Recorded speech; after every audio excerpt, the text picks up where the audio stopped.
حالات بدلنے کا وعدہ انشاءاللہ پاکستان کو اگلے 10 سالوں میں ہم ایشین ٹائیگر بنا سکتے ہیں. غریبوں کی حالت بہتر کرنے کا عزم رشوت اور کرپشن کا خاتمہ میرٹ پر ہوگا ہر کام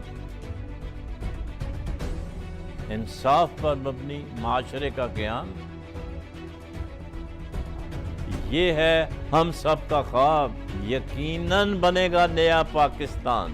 یہ ہے ٹائم اصل پاکستانی بننے کا، یہ ہے ٹائم نیا پاکستان بنانے کا.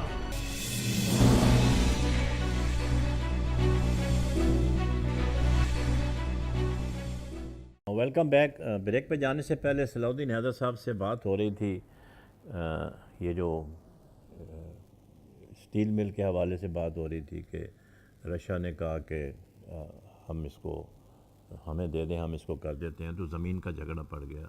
سندھ گورنمنٹ نے کہا ہماری زمین ہے. بے شک سندھ گورنمنٹ کی زمین ہے، لیکن انہوں نے یہ فیڈرل گورنمنٹ کو دے دی تھی. تو پاکستان اسٹیل جو ہے وہ جی ہاں فیڈرل کا ادارہ ہے. تو اس لیے میرا خیال ہے کہ زمین کا کوئی مسئلہ نہیں ہے. قاسم کا ایریا جو سب فیڈرل گورنمنٹ جی ہاں سارا فیڈرل گورنمنٹ کا ہے. تو ٹھیک ہے، مطلب یہ ہے کہ اس کو اسٹیل مل کو ریوائیو ہونا چاہیے. کب تک بیٹھ کے تقریباً ہم دیکھیں بٹ صاحب بات دراصل یہ ہے کہ اسٹیل مل کو کہتے ہیں پیرنٹ انڈسٹری. جی ہاں بالکل. اگر اسٹیل مل بند ہو جاتی ہے تو آپ کی جو ساری ڈیفنس مینوفیکچرنگ ہے وہ ختم ہو جاتی ہے، انڈسٹریل بال بیرنگ بنانا ختم ہو جاتی ہے، کاروبار انڈسٹری کا پارٹ بننے ختم ہو جاتے ہیں. ہندوستان میں سن 62 میں جب انہوں نے نیفا پہ لڑائی لڑی چائنا سے، اس کے بعد نہرو نے پوری انڈسٹری لگا دی. 21 اسٹیل مل ہے ہندوستان کے اندر، تو ان کی اپنی خود کفیل ہے وہ. ہم ایک اسٹیل مل لگا کے بجائے دوسری تیسری لگانے کر کے ہم نے ڈیم بنا سکے نہ اسٹیل مل بنا سکے، اور اس کو بھی ختم کر دیا. ہم نے اس کو جو فل یوٹیلائزیشن 1.1 ملین ٹن اس کی جو کیپیسٹی تھی پوری نہیں ہوتی، وہ بھی نہیں پوری. حالانکہ یہ تھا کہ 4-5 سال کے بعد $3 ملین آتی. جی ہاں اس کو ایکسپینڈ بھی کرنا تھا. بہرحال یہ سارا جو کام ہوا ہے وہ ہوا ہے بیڈ گورننس کی وجہ سے. تو عمران خان صاحب نے جو ہمارے وزیر اعظم ہیں انہوں نے یہ کہا ہے کہ گورننس کو امپروو کرنے کی ضرورت ہے. گورننس کو سب جگہ امپروو کرنے کی ضرورت ہے، صرف کسی ایک خاص جگہ پہ نہیں. اوور آل اگر آپ دیکھیں پاکستان کے جتنے ادارے ہیں تو اس میں گورننس کا بہت بڑا میں نے فقدان شروع ہے. میں آپ سے کہا جی تھا آپ کی بات میں جو آپ نے اپنے افتتاحیہ کلمات میں جو جملے ادا کیے تھے مجھے اس سے کافی زیادہ اتفاق ہے. ٹھیک ہے میں اختلاف کر سکتا ہوں، یہ اپنی بات ہے، لیکن یہ کہ عمران نے جو بات کی ہے وہ بالکل آپ صحیح فرما رہے ہیں کہ آپ کو ایک پورے دیکھیے ایک تو ہمیں اس بات کا خیال رکھنا چاہیے ہم سب کو، آپ کو مجھے اور پورے عوام کو قوم کو، اور جو لوگ تنقید کر رہے ہیں انہیں بھی اس بات کا خیال رکھنا چاہیے کہ ایک سوا مہینہ بھی پورا نہیں ہوا. 1 مہینہ 5 دن ہوئے ہیں آج حکومت کو ٹیک اوور کیے ہوئے، 18 اگست سے لے کے آج 15 ستمبر ہے. سوا مہینے میں تو حکومت کو سمجھنے میں وقت لایا جائے گا ٹیبل کتنی بڑی ہے، کرسی کتنی بڑی ہے، کتنے مسائل کتنے ہیں، کنواں ہے. آپ نے تو ایک پاٹ جی ہاں بالکل صحیح ہے، کنواں نظر آ رہا ہے مسائل کا، تو اس کو سمجھنے میں ٹائم لگے گا. عمران نے صحیح بات کی تھی جب اس نے میڈیا کو ایڈریس کیا تھا کہ 100 دن تو دو کم از کم 3 مہینے دے، اس کے بعد ہم پہ تحقیق کریں گے. 3 مہینے میرا خیال عمران بہت کچھ کر گزرے گا. ایک چیز کا مجھے تھوڑا سا گلہ ہے، شکوہ نہیں کرتا، گلہ ہے، لیکن عمران کو میرے دوست ہے، میں جانتا ہوں انہیں، اللہ کرے انہیں یاد ہو، شاید یاد ہی ہوگا، اس لیے کہ مجھے اکثر پہلے الیکشن میں میری ملاقات رہتی تھی ان سے.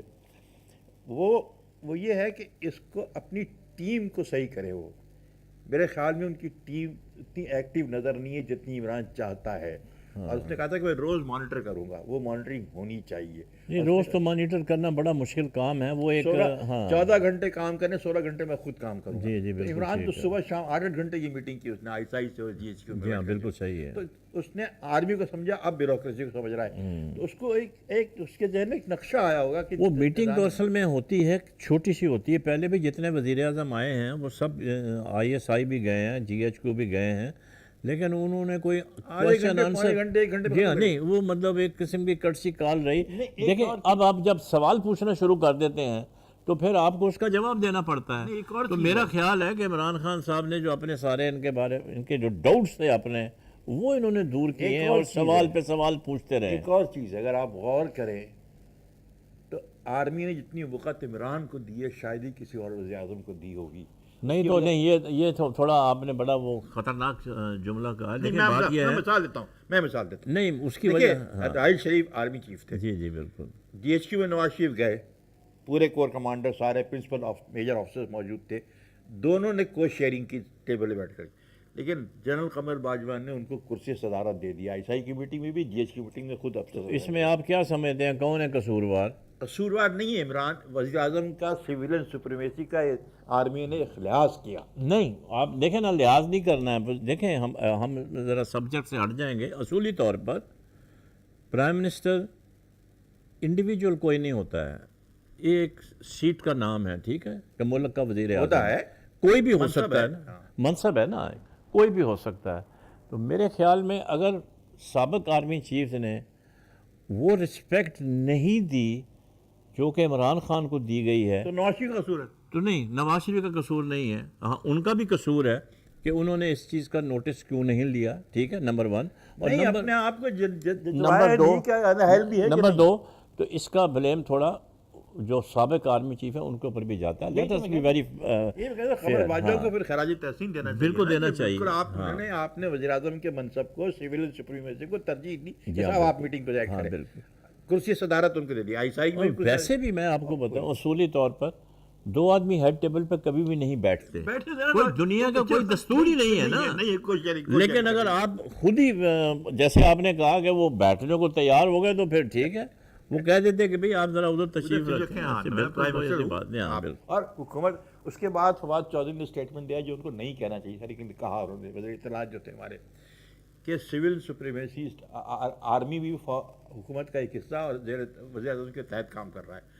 اب دیکھیں یہ بتانے کی ضرورت ہی نہیں ہے، سب جانتے ہیں، سب جانتے ہیں کہ اس کے نیچے ہے، تو ہاں بالکل ٹھیک ہے۔ پھر ایک اور چیز ہے، بھٹو صاحب کے زمانے میں I S i prime minister house میں کے انڈر کر دی گئی تھی فوج سے نکال کر کے، تو وہ سلسلہ چلا آ رہا ہے، لیکن اس کی پولیٹیکل ونگ جو بنی اس میں کچھ پرابلم آئی بیچ میں، اور ابھی بھی آ سکتی ہے، کبھی بھی آ سکتی ہے۔ لیکن اب آئی ایس آئی جو ہے وہ اس نے عمران کا بالکل کہنا صحیح تھا کہ دنیا کی عظیم ترین، اصل میں آئی ایس آئی کا جو ہے نا تھوڑا مس نومر سا ہے، لیٹ می کلیئر اٹ، اس میں ہے تو وہ پرائم منسٹر کے نیچے، بالکل صحیح کہا آپ نے، لیکن وہ اندر ساری کمانڈ جو ہے وہ آرمی کی ہے، جیسے رینجرز کی ہے، تو وہ آرمی چیف جو ہے he has all the power, جی ہاں، تو یہ بات ہے، پوسٹنگ ٹرانسفر بھی وہاں سے ہوتی ہے۔ عہدہ بھی پہلے آپ کو یاد ہے، لیکن شہید بے نظیر بھٹو نے یہ ٹریڈیشن توڑی تھی جب انہوں نے ایک ریٹائرڈ جنرل کلو کو آئی ایس آئی، غلط کیا تھا، نہیں کرنا، غلط کیوں کیا تھا؟ وہ پرائم منسٹر کی مرضی ہے، جس کو مرضی لگائے، یہ کیا آپ بات کر رہے ہیں؟ آرمی کا عہدہ ہے نا،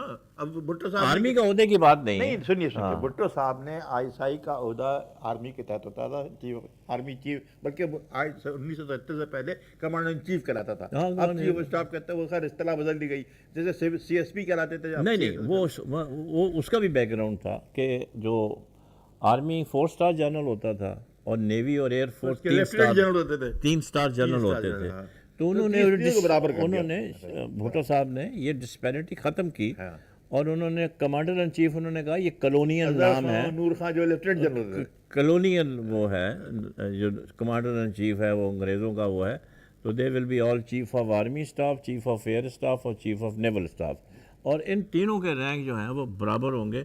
تو یہ ایک اچھا قدم تھا، بالکل صحیح ہے، ڈسپیرٹی انہوں نے ریموو کی، کمانڈر ان چیف تینوں اہم عہدے پہ، حالانکہ اس کی وجہ یہ تھی کہ آرمی کے جو ٹروپس کی اسٹرینتھ ہے مچ مور دین نیوی اینڈ ایئر فورس، تو اس لیے انہوں نے کہا تھا کہ آپ دیکھیں نا، آپ تو آرمی سے خود تعلق رکھتے ہیں، آپ کو پتا ہے کہ انفینٹری سب سے زیادہ مشکلات کا شکار ہوتی ہے وار کے اندر، وہ تو خیر آگے کی چلتی ہے، ایئر فورس کور دیتی ہے، ٹینک پیچھے ہوتے ہیں، لیکن یہ سب سے زیادہ قربانی انہیں کو دینی پڑتی ہے۔ چلیں ہم لوگ ذرا سبجیکٹ سے ہٹنے ہیں، تو ابھی پرائم منسٹر صاحب جو ہیں وہ کل کراچی شاید تشریف لا رہے ہیں، کل میرا خیال، جی ہاں، اس کے بعد پھر وہ سعودی عرب کے دورے پر جا رہے ہیں، 2 روز، ہاں 2 روز کے لیے، تو آپ ان کے اس دورے کو کیسے دیکھتے ہیں؟ ظاہر ہے وہ جائیں گے وہاں تو کچھ مال لے کر ہی آئیں گے، خالی ہاتھ تو کوئی نہیں آتا۔ کچھ خبریں ایسی آ رہی ہیں، تصدیق نہیں ہو سکی، لیکن خبریں مستقل ایسی آ رہی ہیں، اور اگر عمران خان کے جو ایم این اے کراچی کے فیصل وابڈا، انہوں نے کہا کہ جی بالکل ہمیں امید دلائی گئی کہ پیسے سعودی عرب ہماری خرچ کرے گا، چائنا نے $2 بلین آپ کو دے دیے کہ بھائی آپ نے اپنا بیلنس آف پیمنٹ کو صحیح کیا، جی ہاں بالکل، لیکن خبریں کچھ آ رہی ہیں کہ $8 سے $10 بلین سعودی عرب دینے والا ہے۔ اب اس میں قیاس آرائیاں یہ بھی ہو رہی ہیں کہ کیا بدلے میں بھی کچھ مانگیں گے وہ. آئل جو ہے، جو تیل آپ خریدتے ہیں، وہ بھی ڈیفرڈ پیمنٹ میں دینے کی تیار، اور پہلے دیا بھی ہے اس نے، پہلے بھی دیا انہوں نے ڈیفرڈ پیمنٹ میں 3-4 سال بعد آپ پیمنٹ کیجیے گا، کوئی بات نہیں، قسطوں میں پیمنٹ کیجیے گا. تو اب آئل اگر سعودی عرب سے آ جاتا ہے تو ہماری بہت بڑی انرجی کی پرابلم حل جاتی ہے. سیکنڈ تھنگ، اگر $10 بلین دیتے ہیں وہ، تو اگر بدلے میں کچھ نہیں مانگتے، کچھ خبریں ایسی ہیں، افواہیں کہہ لیجیے، قیاس آرائی کہہ لیجیے کہ NRO مانگے، شاید وہ کسی کی آزادی، اور اس کی وجہ سے پہلے ہو چکا تھا کہ سعودی عرب چلے گئے تھے نواز شریف صاحب، ایک پرنس آیا تھا لے گیا جہاز میں. جی بالکل. تو ایسا نہیں ہوگا میرا خیال، اس لیے کہ NRO، مگر وہ تو جو PMLN کی لیڈرشپ ہے، انہوں نے کہا ہم NRO لیں گے بھی نہیں. اگر اب ہونے حالات بدل چکے ہیں دنیا کے. جی ہاں بالکل. اب وہ نہیں، اس لیے وہاں crown prince Mohammed they are fighting their case in the courts, اور وہاں سے سب کچھ ان کو ملے گا جو عدالتوں سے ملے گا، اور کہیں سے نہیں مل سکتا. آپ کی اس بات پہ میں ایک جملہ یاد آیا، جو ٹیلی ویژن اسٹیشن جو بار بار ہر بات ہر ٹیلی کھولو ایک بحث کرتے ہیں کہ صاحب دونوں بیٹوں کو آنا چاہیے کہ نہیں. پھر کیسے آئیں گے؟ کورٹ نے ان کے ریڈ وارنٹ ایشو کیے ہوئے ہیں، ECL پہ ان کا نام ہے. اگر وہ آئیں گے تو عدالت پرمیشن دیں گے نا، گورنمنٹ پرمیشن نہیں دے سکتی. نہیں، گورنمنٹ نہیں دے سکتی. سپریم کورٹ پرمیشن دے گی کہ اچھا ٹھیک ہے آپ اپلائی کریں، ہم اس کا آپ کو آنے کی اجازت دیتے ہیں، لیکن ECL سے نام تو نہیں ہٹ سکتا جب تک. لیکن وہ اگر وہ میرا خیال ہے اپلائی کرتے تو ان کو پرمیشن مل جاتی ہے آنے کی. لیکن واپس جانے کے لیے پھر ان کو اپلیکیشن دینی پڑتی. نہیں تو آنے جانے کی دونوں کٹھی پرمیشن ایک ہی لیٹر میں. لیکن انہوں نے نہیں اپلائی کیا نا، ان کا اپنا خاندان کا معاملہ تھا. اپریہنشن ہوں گے کہ کہیں ہم کو واپس نہ آنے دیا جائے، یہ بھی بات ہو سکتی ہے. لیکن یہ ہے کہ میں آپ کو اچھا ایک اور پرابلم ہے. آج سعودی عرب، شاید آپ نے کہا تھا اپنے تکلفی کلمات میں، شاہ محمود قریشی ہمارے وزیر خارجہ جو ہیں کابل گئے. کابل، جی ہاں کابل گئے ہیں. اچھا اب اس پہ تنقید یہ ہوئی کہ وہ خصوصی ہوائی جہاز سے چلے گئے، PIA سے کیوں نہیں گئے. سوال یہ ہے کہ PIA کی فلائٹ 35-40 منٹ کی ہوتی ہے پنڈی کابل کی. جی بالکل. جا کر کے واپس آ جاتی، کھڑی نہیں رہ سکتی، پارکنگ فیس لگتی ہے بہت بڑی وہاں پہ ایئرپورٹ پہ. اگر وہ یہ ہو اگر وہ صبح اور شام 2 فلائٹیں ہوتی ہیں. صلاح الدین صاحب، اس میں یہ آپ صفائی پیش کر رہے ہیں کہ وہ کیوں گئے اسپیشل پلین سے، وہ صحیح ہے، آپ کی صفائی کسی حد تک صحیح ہے. لیکن میں یہ بتاؤں، آپ نے اتنا ہائپ کریٹ کر دیا ہے، ہم یہ نہیں کریں گے، ہم وہ نہیں کریں گے، ہم یوں نہیں کریں گے. تو دیکھیں، نہیں، بات یہ ہے کہ آپ کو تھوڑا اپنے اوپر بھی کنٹرول کرنے کی ضرورت ہے، کیونکہ دیکھیں میڈیا بڑا وائبرنٹ ہے. میری بات سننے پہلے، میڈیا بڑا وائبرنٹ ہے. آپ تو دادا رہے ہیں میڈیا کے، تو بہت وائبرنٹ ہے. آپ کے ایک جملے کو وہ پکڑ لیتے ہیں، تو ہمیں تھوڑی احتیاط کرنے کی ضرورت ہے. شاہ محمود قریشی کی بات دہرا رہا تھا میڈیا، 1-2 ٹیلی ویژن کہ صاحب انہوں نے تو اپنی پریس کانفرنس میں کہا تھا وزیر خارجہ بننے کے بعد. اب دیکھیں آپ خود ہی بتا رہے ہیں کہ میں بزنس کلاس میں سفر کروں گا، کسی 5 اسٹار ہوٹل میں ٹھہروں گا، کسی سفیر کے گھر پہ ٹھہر جاؤں گا، کسی دوست کے گھر پہ ٹھہر جاؤں گا، کسی گورنمنٹ کا پیسہ نہیں خرچ کروں گا بیرونی دوروں میں. تو اب اس تناظر میں اگر دیکھا جائے تو میڈیا کہتا ہے جی آپ اسپیشل پلین جانا ضروری تھا، کس طرح کی PIA کی فلائٹ آدھے گھنٹے دیکھیں نا، یہ واپس کیسے آتے ہیں. میں اس کو یہ کہوں گا کہ یہ پولیٹکنگ ہوتی ہے اور کچھ نہیں ہے. اس طرح کے جو بیانات ہوتے ہیں، اور ان کو مطلب یہ ہے کہ سیریس نہیں لینا چاہیے. اور میرا خیال ہے لوگ سیریسلی لیتے ہیں. میں تو خیر سیریس نہیں لیتا ہوں. مجھے پتہ ہے کہ جو یہ کہہ رہے ہیں وہ اس میں سے 60% کام ہوگا، 40% جو ہے وہ نہیں ہوگا. Public consumption. جی ہاں، پبلک کنزمپشن کے لیے ہے وہ. سیاسی حکومت ہے. ہاں، آپ نے دیکھا ہوگا کہ یہ CPEC کے حوالے سے تھوڑا پھر پہلے بھی تحفظات تھے، اور اس میں آپ نے دیکھا ہوگا جو سابق وزیر تھے احسن اقبال صاحب، انہوں نے کافی پریزنٹیشن دیں اور کافی کلیریفیکیشن کرتے رہے. اور اس کے باوجود بھی جو سندھ اور بلوچستان ہیں، ان کے کوئی ریزرویشنز ہیں. کیا وجہ ہے کہ ابھی گورنمنٹ کو یہ خود بھی تنقید کرتے رہے ہیں، یہ جو PTI کے لوگ ہیں. تو ان کو نہیں چاہیے تھا کہ آپ بتائیں آ کے کہ جی کیا اگریمنٹ سائن ہوا ہے بٹوین پاکستان اینڈ چائنا، تاکہ یہ کنٹروورسی ختم ہو اور یہ جو ایک شبہات پیدا کیے جا رہے ہیں وہ ختم ہو.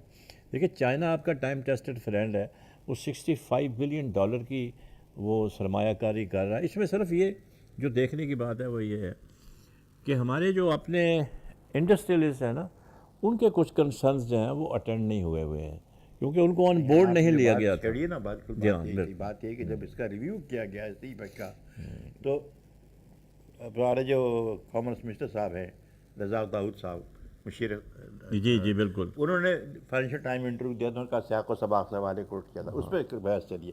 لیکن جب چینی وزیر خارجہ 3 روزہ دورے پاکستان آئے تو عمران نے ان سے میٹنگ کی، یہ معاملہ زیر بحث آیا. پاکستان کا کنسرن صرف یہ تھا کہ صاحب جو آپ کوریڈور بنا رہے اتنا لے کر کے گوادر سے لے کے چین کے اندر تک، اس سارے روٹ کے اندر کارخانے لگنے تھے بہت سارے، جس پہ تجارتی طبقہ یہ کرتا ہے کہ صاحب اگر کارخانے لگ گئے اور چین کے کارخانے لگے اور ان کا ہی ورکر آئے تو ہمارا کیا بنے گا؟ جیسے گوادر میں پورے پاکستان چینی ورکر ہیں، جی ہاں بالکل، اس پہ انہوں نے وہاں سے بیجنگ سے اعلان ہوا کہ نہیں، جو آپ چاہتے ہیں وہی ہوگا، کارخانے لگائیں آپ اور پارٹنرشپ پہ لگائیں، لوکل لیبر بھی لی جائے گی، مزدور بھی آپ اپنے ہائر کریں، ہم بھی ہائر کریں گے، ایکسپرٹیز ہماری ہوگی، آپ اپنے ہائر کریں۔ تو اعلان ہو گیا، چین نے کہا کہ ہم پاکستان کے ہر مشکل وقت میں ساتھ ہوں گے، جو پاکستان کہتا ہے وہی کریں گے اب۔ تو یہ شروعات دور ہو گیا، قصہ ختم ہو گیا، اور اس میں تو کوئی فسانہ بنانے کی ضرورت نہیں تھی اس کو۔ بات کا سلسلہ یہاں سے آگے بڑھائیں گے، ابھی وقت ہوا ہے ایک مختصر بریک کا، سو لیٹس ہیو بریک۔ حالات بدلنے کا وعدہ،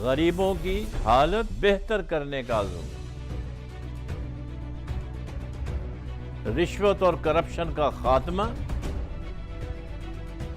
میرٹ پر ہوگا ہر کام، انصاف پر مبنی معاشرے کا قیام، یہ ہے ہم سب کا خواب، یقیناً بنے گا نیا پاکستان۔ یہ ہے ٹائم اصل پاکستانی بننے کا، یہ ہے ٹائم نیا پاکستان بنانے کا۔